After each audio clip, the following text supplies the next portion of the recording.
panelists and attendees so they can see your comments and let us know where you're watching from.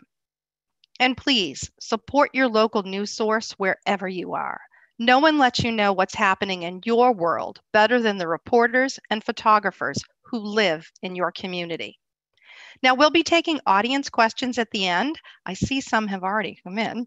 Please use the Q&A button to submit at any time, or if you raise your hand, you can ask it live. But don't worry, everyone else is muted.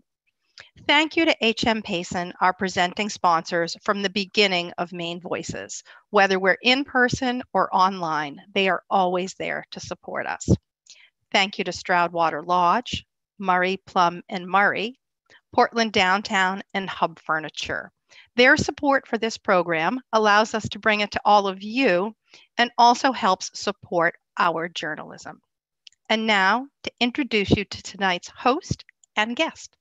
Gillian Graham has been working as a journalist in Maine since 2005 and joined the Press Herald as a staff writer in 2012. She covers York County, early morning breaking news, and is a prolific collector of Pyrex. Dr. Jessica Meir was born and raised in Caribou, Maine. So for a little Maine geography, that's about 5 hours north of Portland and about only 20 minutes to the Canadian border. She was selected by NASA in 2013 and served as a flight engineer on the International Space Station for Expedition 61 and 62 from 2019 to 2020. She holds a BA in biology from Brown University, an MS in space studies from the International Space University, and a Ph.D. in marine biology from Scripps Institution of Oceanography. Please welcome Gillian Graham and Dr. Jessica Meir.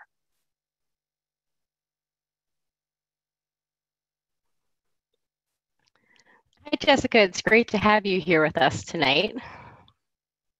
Thank you so much. It is wonderful to be here in some way, to be in Maine with all the travel restrictions in place right now and the situation on the ground. I haven't been able to return to Maine yet from coming back from space, but hopefully I'll get to do that soon. Oh, we hope so as well. Well, I, like many people in Maine and across the country, followed with great interest your journey over the last few years, and especially in the past year. But I want to start by talking about this past weekend, which was an exciting one with the launch of the SpaceX Crew Dragon. So I was hoping that you could tell us about what it was like to watch that, and what you were thinking about as that event was taking place this weekend.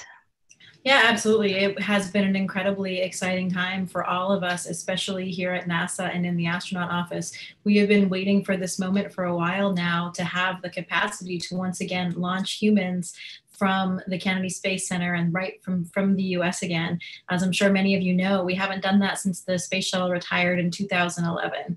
And although we've been relying exclusively on the Russian Soyuz rocket to get us to the International Space Station, that's how I got there, and I absolutely love that experience. That is one of the most valuable things of all of my time here at NASA, was living and working with our Russian colleagues over in Star City, the Cosmonaut Training Center. So I wouldn't trade that for the world. And the international partnership, it's important to remember that is going to continue in the future of the International Space Station and beyond. Those international partnerships are crucial to the program. But of course, it is great from a national prestige, national pride standpoint that we're once again launching from the US.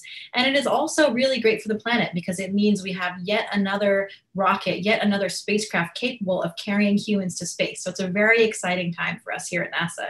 We call it kind of the season of test flights. We have the SpaceX test flight, which will now certify their vehicle to carry astronauts regularly to the space station. Pretty soon, we should have Boeing come online with their vehicle. And then not too far from that, we'll have the Orion vehicle that NASA is developing to go beyond low Earth orbit, beyond the International Space Station, and to return to the moon and eventually to get to Mars. So it's a very exciting time to be an astronaut right now. Well, as Lisa mentioned, when we first started, you grew up in Caribou, and many of us have heard stories about you wanting from the time you were very young to be an astronaut. So tell us, if you could, about how that came about and what your childhood was like growing up in Caribou. Maine is a great place to grow up. I think everybody watching this probably knows that.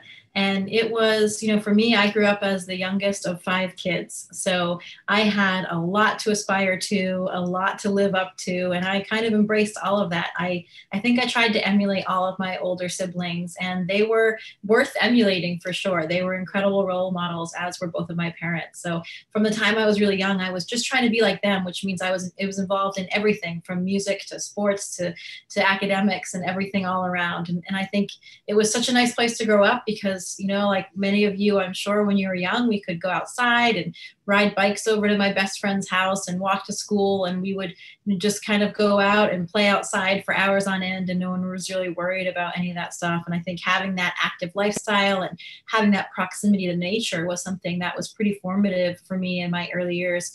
We had a log cabin at Madawaska Lake. And so we would go there, and a lot of times in the summers and some other times as well. And being out in the forest and having that access to nature, I think was really important to me. My mom is Swedish, and Swedes are notorious for having this close connection to nature. So maybe that was one of the reasons too that gave me this affinity for exploring and for understanding, wanting to understand more about the world around me, and turning me into a biologist, and then eventually into this job as an astronaut. Well, after you graduated from Caribou High School, you left Maine to pursue higher education. Talk to us about that path that you took for your degrees and that led you eventually to NASA. Yeah, so biology, as I mentioned, that was always my favorite subject. And I had so many inspirational, especially my science teachers, I always remember up in Caribou. They were really, really instrumental in, I think, forming these goals and these desires and fueling that passion for science. And when I graduated from Caribou High School, I went on to Brown University, where I did decide to pursue a degree in biology and to foster that. At the same time, of course, I was trying to fuel this passion for spaceflight since I'd wanted to be an astronaut. I think everybody in Caribou knew that about me from the time that I was 5 years old. I was saying that. So I was sort of doing both in parallel, trying to involve myself in any space-related activities that I could find. And there were some of those at Brown, a summer program I did at Kennedy Space Center, and then the Reduced Gravity Student Flight Opportunities campaign here in Houston, where college students were able to design an experiment and actually get a flight on the Vomit Comet, the aircraft that would fly in a parabola shape. Basically, you get about 30 to 35 seconds of weightlessness as you're falling from the top of the parabola to the bottom of the parabola. Essentially, you're in free fall, falling back to the Earth. So I was fortunate enough to be selected, me and a few other students that designed an experiment on that. After that, I went on to the International Space University. When I graduated from Brown, I knew that I wanted to do an advanced degree, but at the time I was kind of thinking about maybe medicine or maybe doing a PhD. I hadn't quite decided. And I found out from somebody that worked in the lab with me about the International Space University, which was in Strasbourg, France, a year-long master's degree in the heart of Europe, and everything I was already interested in, this really interdisciplinary, intercultural degree, everything about space, ranging from space law, medicine, orbital mechanics and physics, engineering, everything. So it was really this diverse skill set with everything to do with space. So I knew that would be a great opportunity, and it was only a year long. So I did that. And after that, I actually came to Houston, to the Johnson Space Center, and worked as a scientist for 3 years, supporting experiments for human life science experiments. So all of the things, it's kind of ironic, or maybe it's just kind of come full circle now, all of the experiments that before I was supporting from the ground, working with the scientists and training the astronauts, now those experiments are being carried out on me. Now I'm serving as a subject for those experiments. So I was here in Houston for 3 years in that job before I went to graduate school. I attended the Scripps Institution of Oceanography, again, really fueled by that curiosity of understanding more about the world around me and biology and nature and how things work. And I was particularly intrigued by the diversity in the animal kingdom and understanding how animals that exhibited these extraordinary behaviors, like deep divers and high flyers, how do they do that? What is it unique about their physiology that allows them to do that? So I did my PhD at Scripps for 6 years and had a lot of amazing opportunities doing research in the Antarctic and various places in California. Then I went on to do a postdoc at the University of British Columbia. And that was a phenomenal time. You know, now I'm kind of circumnavigating North America, I guess, at this point after returning to France. And, you know, the Pacific Northwest, it's kind of like the Northeast, and it has all that beauty with the pine trees and the ocean and nature. And that was a wonderful experience living there as well. And I did research that time with another extreme. So instead of an animal diving and holding its breath for a long time, which I had done during graduate school, studying things like emperor penguins and elephant seals and how they can dive for as long as they do, I switched gears during the postdoc to high altitude animals. So same kind of thing. They're not holding their breath when they're at high altitude, but they have much lower levels of oxygen. So how does their physiology tolerate that?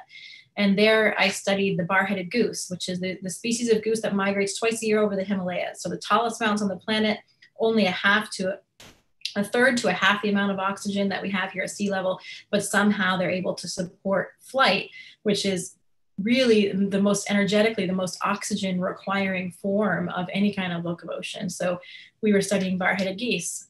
From there, I kind of kept going in the circle and went back to the East Coast, and I was in Boston only for about 9 months with an assistant professorship through Harvard Med School and Massachusetts General Hospital.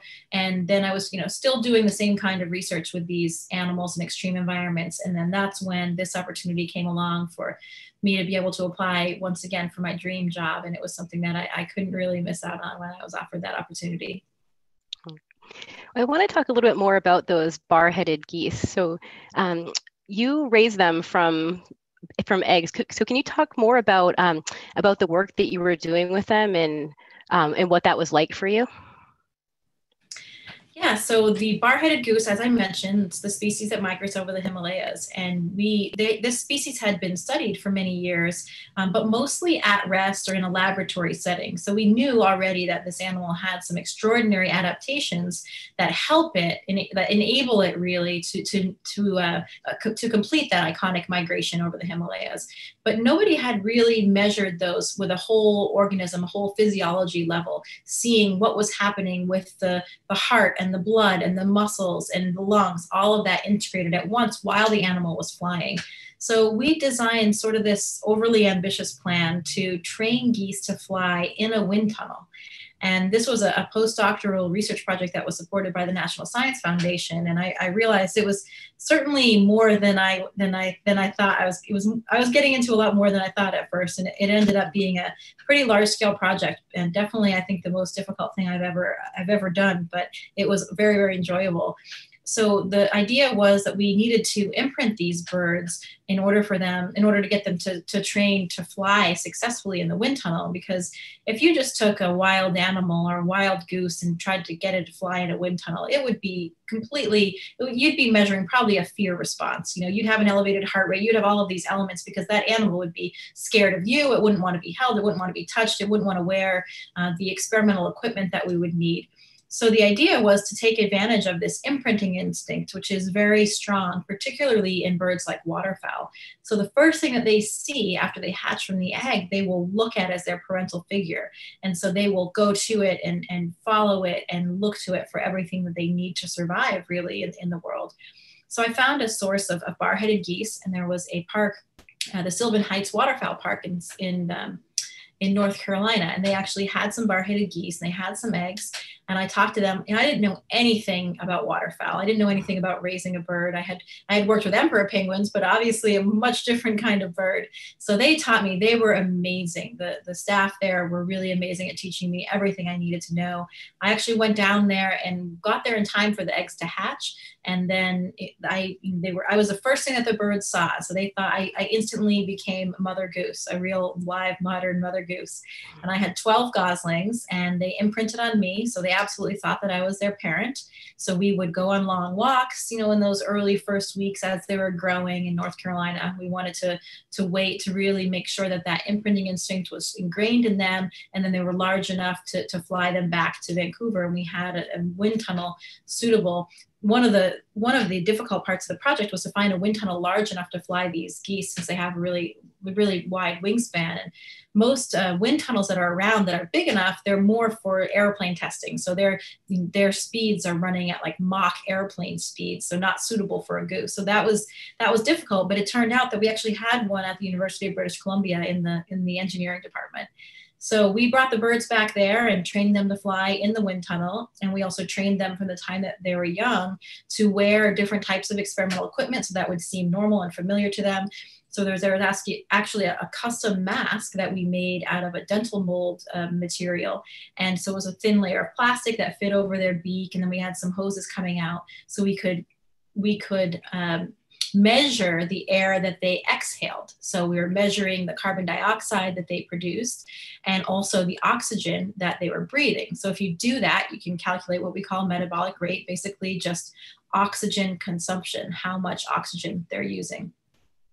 So we measured both of those parameters, and we also had a backpack on the animals to measure heart rate. So we had little heart rate electrodes just underneath the surface of the skin, similar to when you go to the doctor and have an ECG, electrocardiogram, to look at the rhythm of your heart. And then we could also, through one of the tubes, we could also change the amount of oxygen that they inhaled by flowing in some nitrogen to mix with the ambient air. So basically what we're trying to do there is to simulate altitude. So if we reduce the oxygen that they're breathing, the pressure is not going to change as it would, if you were actually ascending on climbing Mount Everest or something, but the inspired oxygen, which is what we were interested in, that would actually be lowered overall. So it was a lot of work, but we were actually successful in the end. And it took a long time. It took a lot of trial and error, and we had a lot of setbacks during the project, but it was definitely an incredible learning experience for me and for all of the undergraduate students and others that helped me out with the project. And we finally, actually, I'm very proud to say, we finally published it. And it was actually just last year, since I moved around with my job and then started my job here. We had a little bit of a setback, processing all the data and getting it written, but we finally did. And it was sort of a joke last year. What was gonna get there first? Was the bar-headed goose paper going to take flight before I took flight? And in the end, it actually happened almost about the same time, and the paper was published just before I launched to space. You mentioned earlier that you had done some research in the Antarctic. I know you have worked as an aquanaut in an underwater environment. You've done training in caves in Spain. So being in these kind of extreme environments, or ones that were very different from the ones you grew up in, what did you learn about yourself from those experiences? Yeah, that's a great question. And that's something that I like to talk a lot about because there are really some extraordinary opportunities. And I think it's one of the highlights that we have in training here as astronauts.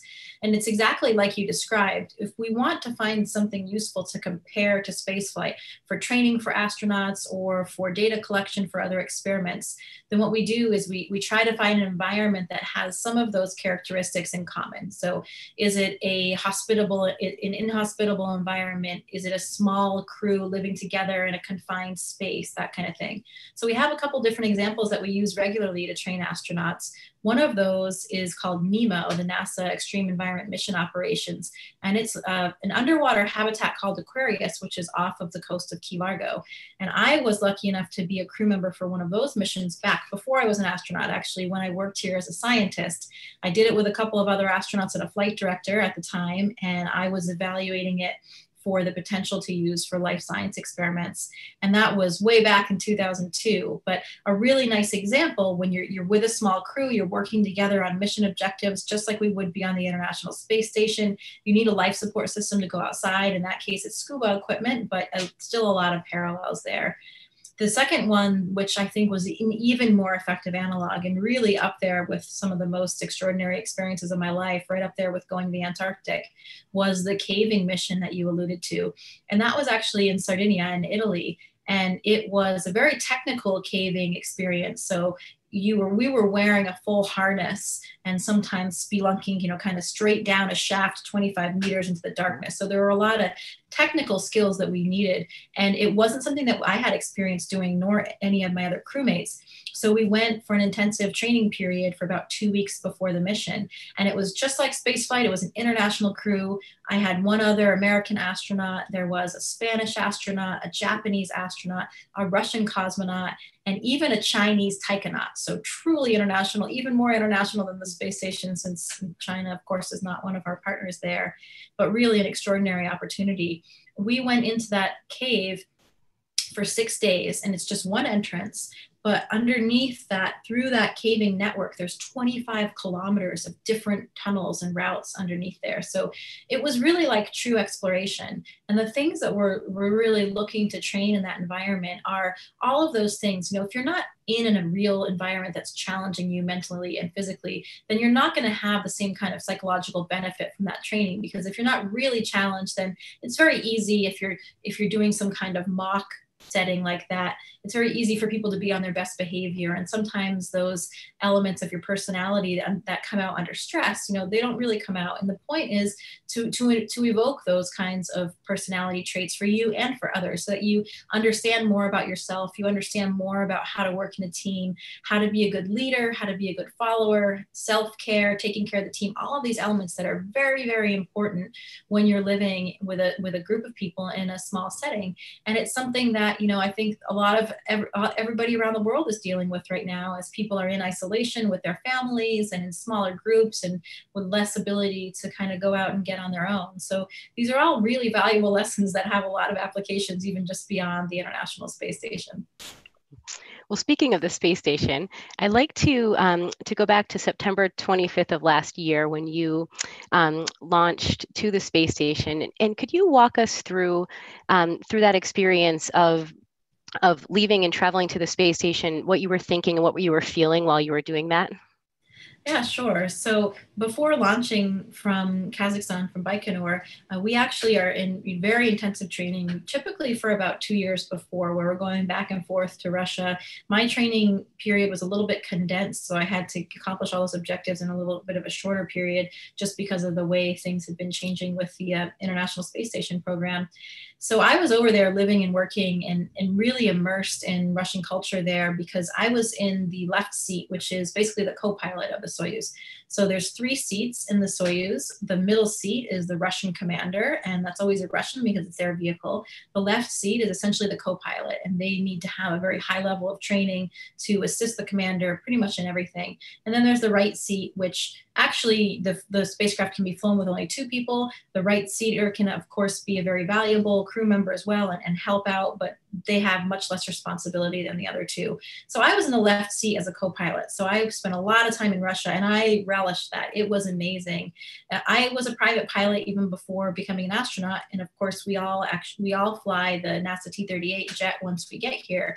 So I had some background in aviation, but I'm not a test pilot by background. I'm a scientist. And so for me to be in that setting, learning how to fly a spacecraft and doing so in another language, in Russian, was such an extraordinary opportunity. And it really meant the world to me. I enjoyed it so much. It was certainly challenging learning to do that in another language, but it was very, very rewarding. So when we finally made it to the point on launch day, you're thinking back to all of these hours that you've spent in the simulator, and the simulators in Star City are very high fidelity. Everything looks exactly the same way, which is great because you have all this muscle memory and you just know exactly what to do. You've been through this whole thing a million times, and you get into the launch vehicle. So I actually had to remind myself that this was real, because everything looked exactly the same. And you start doing your normal checks, and I'm talking to Oleg, my commander, in the same way. We're doing everything. And you're, of course, paying a lot of attention, making sure you're not going to, do anything incorrectly. So I found myself having to remind myself that it was real. And it's interesting because my family and many of my close friends were actually traveled to Baikonur for the launch, and others had viewing parties around the country, and some people were here in Houston. And I think all of those people were much more nervous than I was. I think a lot of us say that. I think the astronaut is usually the calmest one on launch day, because it's just, we know what to do. We've been through the lead up to this before. And so it wasn't, I felt, quite confident in what I was doing, and of course, very excited. But until the moments when the rocket started moving and groaning, and you would hear something or you would see something out the window during the launch sequence, that's when wow, this is real. And it was just amazing. I'll never forget the first time I looked out the window to my left and saw the horizon and saw the curvature of the Earth. And when we finally, it doesn't take long before you're in space and you're weightless. And I looked over at my crewmate, Hazza Ali Al Mansouri, who was the first astronaut ever to fly from the United Arab Emirates. He was in the capsule with me. Now, Oleg had had several flights before, so it wasn't as, of course it was exciting for him, but he had experienced it before. So I was looking over at Hazza, just wow, everything started floating. All of the dust or any small items that had fallen to the floor of the capsule, everything started floating up, and we were still strapped in, so we weren't floating completely up yet, but you could feel it in your whole body, and you felt as if you were a bat. I kept saying, I felt like I was a bat hanging upside down, because your body fluids also shift up and kind of move up into your head. So for a while, you feel like you're hanging upside down all the time. And that first glimpse of Earth from space, did that change your perspective on Earth or your connection to it? Yeah, that's something that I thought a lot about, and particularly all of the views when you actually have some time to really sit in the cupola and the windows on the space station and look out at the Earth. And I had thought a lot about it before flight, and I think it's really kind of two main categories that I anticipated, and it did really hold true. One of those is that when you see that with your own eyes from the outside, even having seen pictures or video, it's just different, like everything else, when you're experiencing it for yourself. And looking down and you see this very thin, tenuous band of an atmosphere, and you see how beautiful our planet is with all of the oceans and the land masses and the colors and the clouds in the sky, and you realize how special it is. And it is just this brilliant blue ball in the void of blackness around you. And you realize that we really do need to protect it. And environmentalism is something that's always been very important to me and how I live my life. So that wasn't really that surprising to me, but I have talked to other people who haven't thought that much about it before. And they really do see a bigger contrast, when they get to space and they see it with their own eyes and they have that realization. And I think it's a very important one that more people, I wish more people could see it. The second thing is your perspective in terms of our place, how insignificant really we are as humans, even as a planet in the scope of the solar system and the universe. And I think that that's another really important perspective for people to take that time to step back and have a bigger picture. It's so easy for humans. It's really inherent in human nature. It's so easy for us to just get very focused and caught up in the minutia of the current thing that we're dealing with and focusing on. And sometimes that's not the right priority, right? But it's very difficult for us as humans to take that step back. And right now, especially with everything going on the planet and in our country right now, looking down and during this emerging pandemic that we saw unfolding, we returned to a different planet than the one that we left. And it's so easy when you're up there for us seeing these land masses there, you don't see these man-made borders and all of the barriers that men have constructed to keep people away from people. And it's just much easier for us to have the perspective of thinking we are really all in this together. And that applies to environmentalism, to preserving our planet for future generations, because everything that we do, it's not just about us, it's impacting everybody around the world and all the generations to come. And it's the same for the current pandemic. This pandemic has affected all 7.5 billion humans on the planet in some way or another.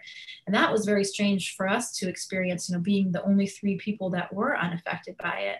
And it's the same right now with all of the civil unrest. And just today, I was actually here in Houston and I went to a march for George Floyd, because I think these things are incredibly important for us to all recognize and to listen and to learn from each other and remember that we really are one. We are one human race.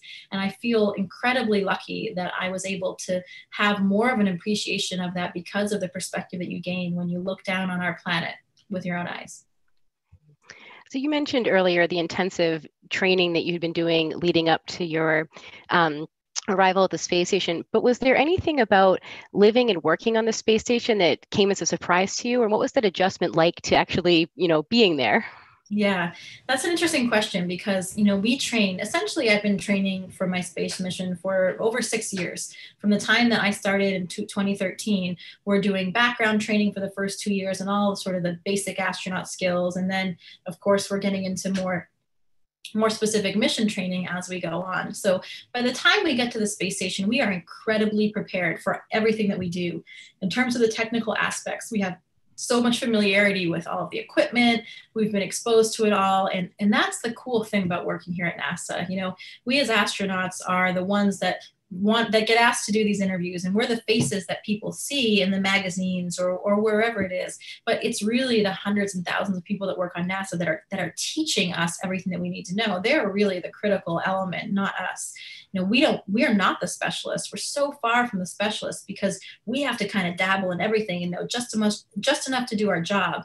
And we rely on the ground heavily for all of the support. So when we get up there, we're incredibly prepared. We're ready to do everything. The one thing that you're not prepared for, that nobody can really train you for, is just how it feels to be in space. You know, the things that become difficult in the beginning are just the everyday things, like learning how to go to the bathroom, how to eat, how to take care of yourself, do simple things like brushing your teeth. Everybody has their own strategy.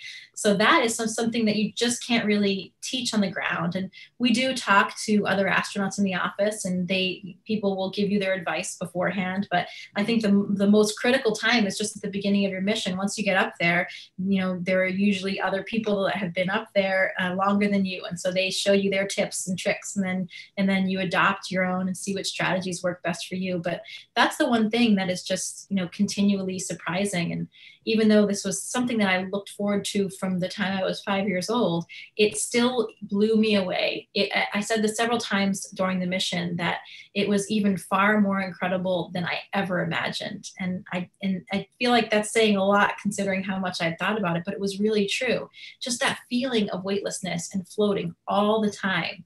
It adds this levity to life that just makes everything so incredible. And having that view that we just talked about, nothing can really prepare you for how that really resonates in your soul.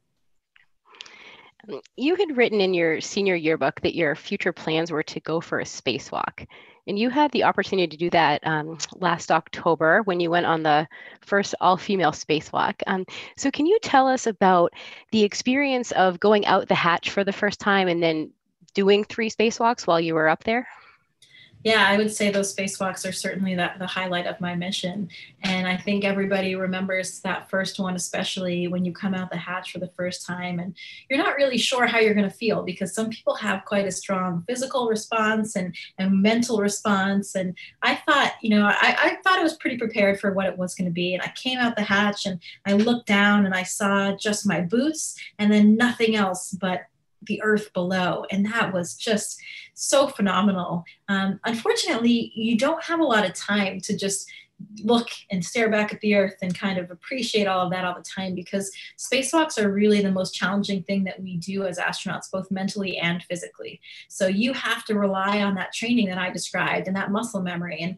And luckily we have so many hours in the spacesuit, and I was very familiar with it, even though of course I wasn't familiar with using the spacesuit in microgravity, since all of our training here is underwater in a pool. It was still the same infrastructure, the same tools, the same interfaces. And so you rely on that muscle memory to just get to work and to focus. And, you know, you're out there doing something with millions of dollars of equipment on the line. And that first spacewalk was actually a contingency spacewalk. It wasn't planned.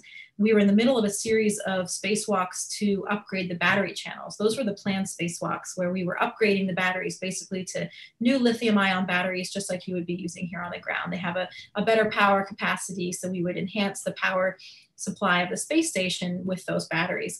But after we had done 2 of those spacewalks, there was a problem in the power channel, and there was a unit called the battery charge discharge unit, which is responsible for getting getting the power out of those, you know, transferring literally what it says, charging and discharging the batteries, and then enabling us to use that power and that energy. And so that had failed. And without that one unit, you can't use that we would have lost an entire power channel on the space station. So that spacewalk that Christina and I ended up doing that day was not the one that we thought we were going to do. It wasn't the one that we were planned to do. So we only had a couple days to figure that out. But that was okay, because that's the way we train at NASA. We had the skills to do it.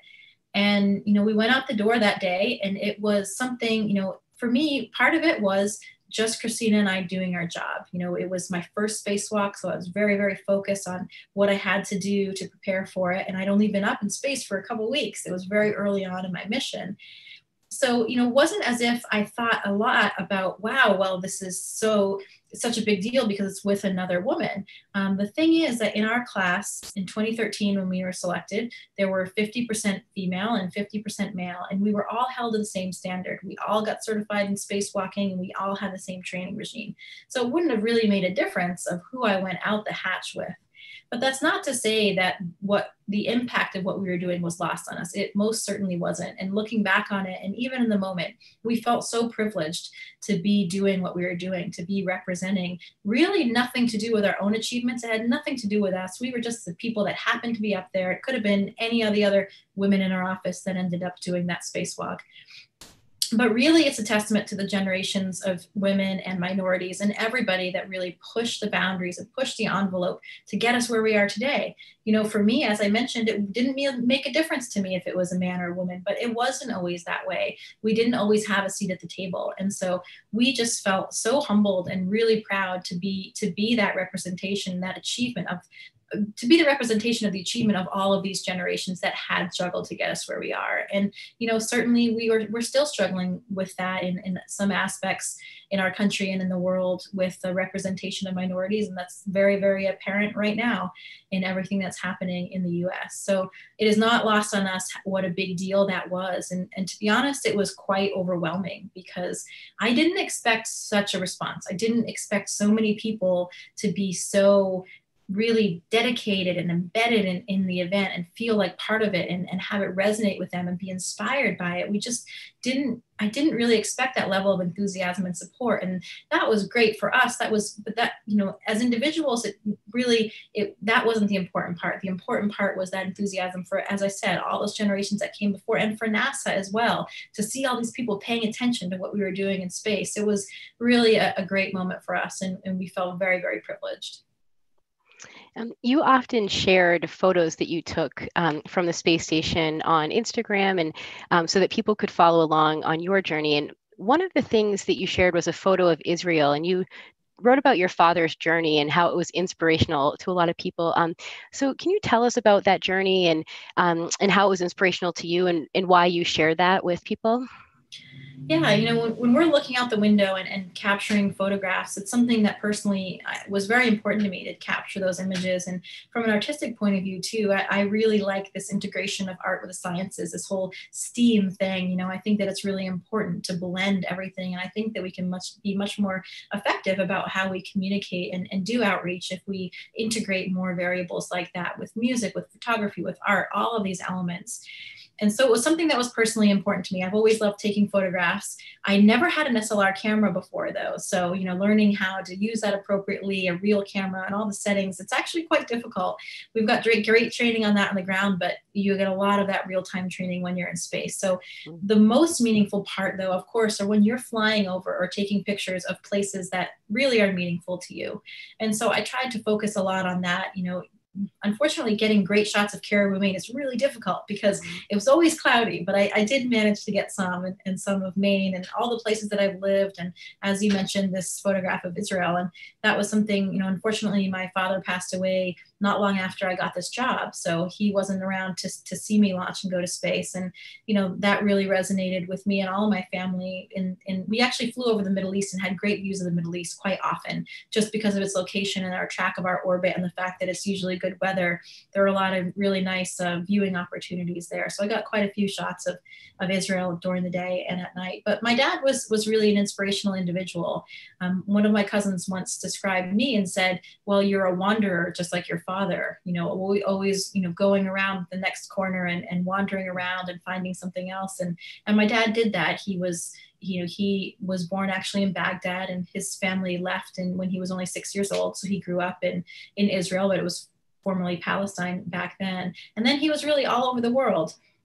He was he finished medical school in Switzerland. He was in Europe. He was in Canada. He was back in Israel, and he met my mother in Sweden when they were both working in Sweden at the time. And so he was really all over the place. So maybe that's, you know, one of the other reasons why that really stimulated me to explore. And his journey was, I think, inspirational to me for all of those reasons. Once you came back from your mission, what was it like to acclimate back to life on Earth, both physically and emotionally? And how long does that take to do that? Well, I think it's still in process. I keep saying, and it's true, I'd much rather still be floating. So watching that launch, the SpaceX launch just a few days ago, and seeing Bob and Doug take off, I was a little bit jealous. But it is an interesting process. And I think it's scientifically interesting because it's much more difficult to come back than it is to go up there. And you think, we've evolved as a human species with gravity through the entire evolution of humankind. So you'd think that returning to what you were evolved for as a species should be easier. But if you think about the distribution of forces and how gravity works, I guess it also makes sense that it would be a little bit more difficult coming back with the force of gravity, weighing down on you than going up there. And that was definitely true. Your body does take some time to readjust. And for many people, there's quite a strong vestibular component. So your inner ear, which are responsible for your inner ear elements, which are responsible for balance and spatial orientation, that kind of thing. A lot of those mechanisms in which they operate are dependent on gravity. So when you go up to space, some people feel a bit ill, some people get some motion sickness. That happens on the way down too if you move your head, because those inner ear organs are just not really used to that. So it takes a little bit of time to readjust to that. And then for me, I didn't have a very strong vestibular response, so I didn't have that kind of motion sickness going up or coming back down. But you do feel very strange. You feel as if you weigh hundreds of pounds. I remember being on the airplane after we landed, coming back to the US, and I picked up my tablet. And it was weird because, I know how much a tablet, it was the same kind that we use in space. I know it's, pretty light, but it felt as if it weighed 30 pounds. It was just because my brain had really readjusted to how things were in microgravity. It takes time for those neural connections to kind of change back to dealing with this gravity. So it's quite an interesting process. You feel a bit, kind of tired and like someone's kind of pushing you down into the ground for several weeks. And it's been 6 weeks now, and I would say I feel mostly normal. I can't run quite as fast. Running is one of the last things to come back because it's this complex motor neuron connection with your brain and your muscles, and it's more complicated than just walking. Walking feels normal, but for some reason, running takes a little bit more time to come back. But it's definitely an interesting process. And having come back to a different planet like the one that we returned to has made the adjustment even more interesting. Well, this evening we have many children joining us who say that they see you as an inspiration, and they may dream of being an astronaut or doing something else. I know one person watching is a 12-year-old girl from up in Mars Hill named Hannah, who dressed as you for Halloween and aspires to follow in your footsteps. What advice do you have for kids about following their dreams, whether it's to go to space or to do something else? Yeah, I think the first thing is to make sure, as you just said, to go to space or do something else, to make sure that it's their passion, to make sure that it's the one thing that really drives them and gets them excited. Because I truly think that you can't excel at something, and more importantly, you can't be happy doing it if it's not something that you really care about, that really ignites that fire within you. So that's the first step. And then of course it does take a lot of hard work and dedication and perseverance, and you have to be willing to take risks. Even though it might be really scary, you need to be able to take a risk and to realize that you might fail. And it's a good thing to fail along the way, because that's when you learn the most valuable lessons. And I can tell you that I have failed along the way, as have all the other astronauts that are here. And that's just part of the process. You have to be willing to do that. I think for us as astronauts too, there's actually just a lot of luck involved. There are so many people that I met, that interviewed, that were equally or even more capable of doing this job than me. But it's just a matter of timing in the end, and the right blend of people. At NASA, we're picking astronaut classes. We're not just picking individuals. So we have to have the right combination of the types of peoples and backgrounds. So there's a lot that goes into it. But I think the bottom line is, if you find that one thing that you love and really stick to it, then it sounds quite trite, but I'm proof right here that your 5-year-old dream, even if you're from somewhere like Caribou, Maine, it can come true.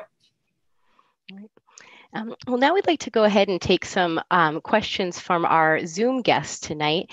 If you have a question for Jessica, you can put it in the Q&A function, or if you'd like to ask her directly, you can use the raise your hand option, and then make sure to unmute yourself if we call on you. So let's see, I want to start with a question that we received from Eliza, who says, As you know, Maine is recognized as having one of the last dark skies in North America.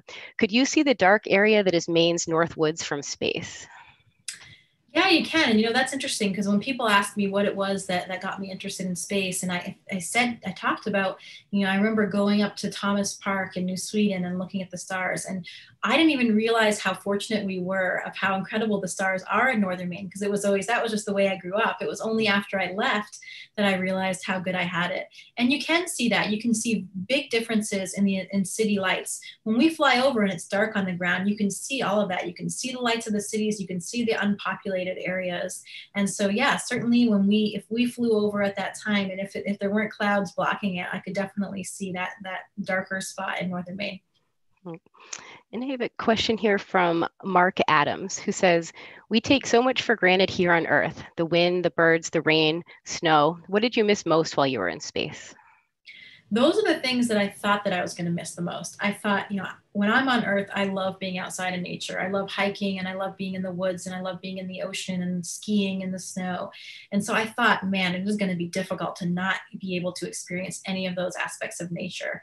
And some astronauts describe it as a little bit ironic because we have this seat where we're looking down on the most beautiful views of all of the ecosystems of the planet, but you can't actually experience any of them. And, of course, if I thought about it at the time, I thought, okay, yeah, it would be fun to go skiing right now. But it was interesting. I actually didn't miss anything. And I think that's just because the whole experience was so unique and so alien and so wonderful in so many different ways that I was just completely consumed and stimulated by everything else that was going on around me, that I didn't find myself really missing those things from home. All right. We have a question from Amy who asks, or she's wondering if you ever worked a potato harvest growing up in Caribou. And if you did, what kind of impact did that have on your life? Of course I picked potatoes. Everyone did, right? Actually, the answer is that I'm a little bit ashamed to say I never worked a whole potato season. But that was just one of the things that my family did. Was we usually went away on vacation during harvest. So I didn't really have the option. But some of my siblings did. And so I had a couple experiences when I was younger that I did work a couple days. I went, and I think that I remember the one day that I worked, I picked 8 barrels or something, or maybe it was 16 barrels. So it was only $8 or something. I think it was 50 cents a barrel back then or something crazy for the amount of backbreaking labor that we did. But our family certainly does have some experience in that arena. And I think it's probably very formative for us growing up and doing that kind of work. And we do have a hand up. Maria Palopoli, you can go ahead and unmute and you'll be able to ask your question. Hi, Jessica. I'm so happy to be able to ask this question. I'm a science teacher. And I just wonder what your idea is about the likelihood of non-astronauts going into space, given the stringent physical demands. Like, how realistic is that? Yeah, Maria, I'm glad you asked that. I think I've seen that pop up a little bit in the chat stream. So it seems like a lot of people have those questions. The answer right now is that I'm not really sure. I think we are at this precipice where we're trending in the right direction now that we have these commercial companies like SpaceX and Boeing building rockets. All of this is increasing the market and making space more accessible. We have a lot of other companies too that have been doing more space tourism oriented things. They're not actually sending astronauts to the space station, but there's, for example, Virgin Galactic doing suborbital flights. There's several different companies that are trying to do things like that to give people a little bit of a taste of what it's like to be in space. And I think that those opportunities would certainly be more open to all kinds of people, independent of some of the factors that you were talking about in terms of, physical regimes. But I think it's really an exciting time right now. I think that we're going to find out a lot more about that soon. I do think the answer is space is going to start being more and more accessible all the time, and hopefully we'll get to a point where really it's much more common for many more people to be able to experience it. And we have another question from Samira Mohammed. You can go ahead and unmute and ask your question. Well, my name is really Harun. I'm just using my mom's computer, and I've wanted to be an astronaut since I was 5, and I have a question for you. Actually, 2 questions. The first question is, how does it feel when it was your first launch? How did you feel when the rocket was going up? Well, I was incredibly excited. I think sort of how I described earlier, I was very busy focusing on the computers in front of me and making sure that we were monitoring all the right things. So we were very involved in that. But once the stages of the rocket started separating, you know, after the first stage uses all of its fuel, it actually falls away from the vehicle. And you can actually see some of those dynamic events happening outside of your window. And so it was just absolutely thrilling to realize that my dream was coming true. Yeah, I actually have, sorry to bother you, but I have just one quick question and then another question and then we're done. Before you were talking, I searched you up on Google and I saw a picture of you on the spacewalk. I know that there's no gravity on the moon, but I don't, like, on your perspective, how did the moon feel like when you're walking on it? Well, I've never been to the moon, unfortunately. I was just on the International Space Station. Oh. And the International Space Station is in orbit about 250 miles above the Earth. And so we have microgravity there. So everything floats. You don't weigh anything. Nothing weighs anything. But the surface of the moon is a little bit different because there is a gravitational field from the moon itself. And that actually is much less than it is on Earth. So on Earth, you're familiar with how it feels. If you're on the moon, the gravity is about 1/6 of what it is that here on Earth. So the Apollo astronauts that did go to the moon back in the 60s and early 70s, if you see videos of them, you can see they're kind of bouncing around when they walk. And that's because they weigh much less. So they can sort of propel themselves up and bounce around a little bit more. You get a little bit more spring in their step. But at NASA, we are currently working to send humans back to the moon. We have a program called Artemis, and hopefully we will be sending humans back to the moon in the next few years. So we'll see. I would love the opportunity to be one of those people that gets to go, but that is, we'll see how it all plays out. And we'll take another question from Robert Ashton. You are all set to go ahead and unmute. Okay, can you hear me now? Yeah. Okay, a quick question. I understand that the twins, that one of whom went to space for a year and the other didn't, they wound up after the trip with different physiological circumstances. You are now readjusting to weight. You're going to say you're going to essentially get all the way back to your normal self. But my question is, if you go to Mars, and instead of 1 year, you're talking 3 or 4 months in space and several times over there, are you really going, is that really practical from the physiological standpoint?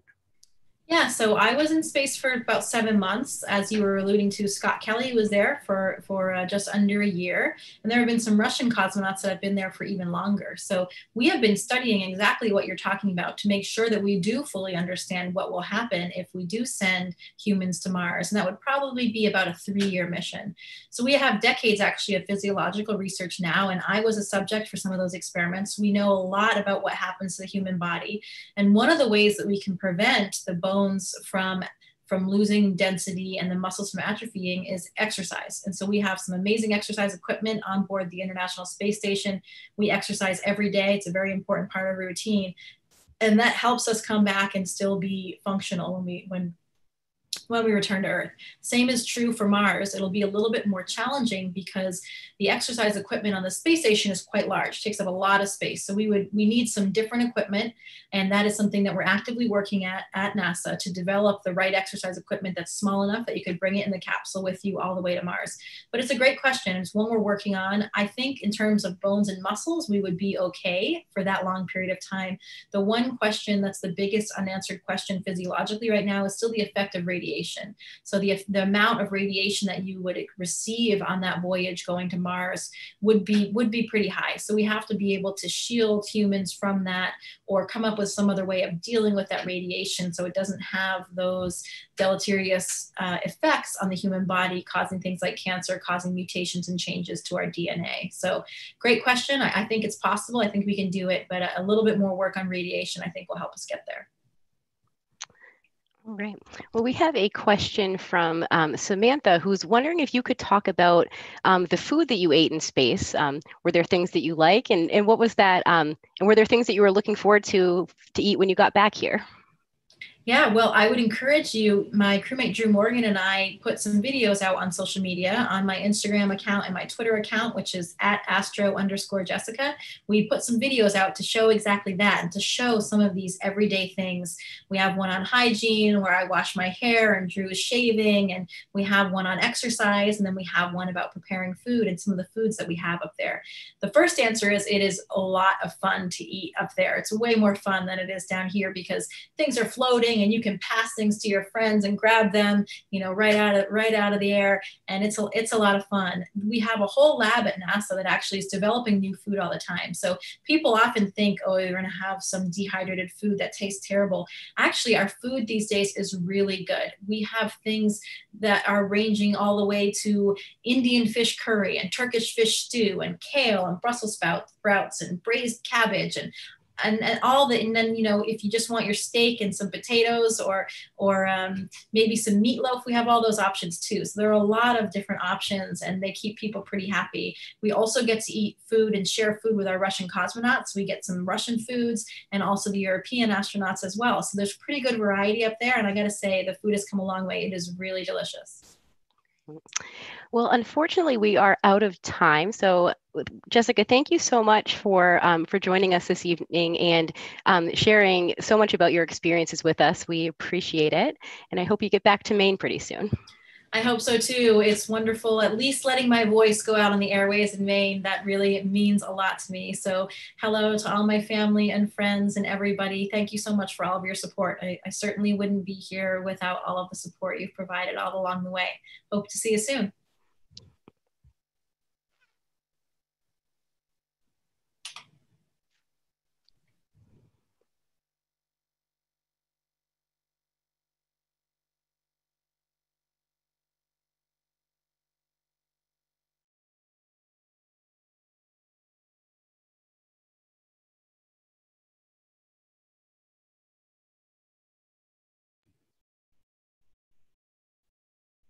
That was fun. Thank you guys.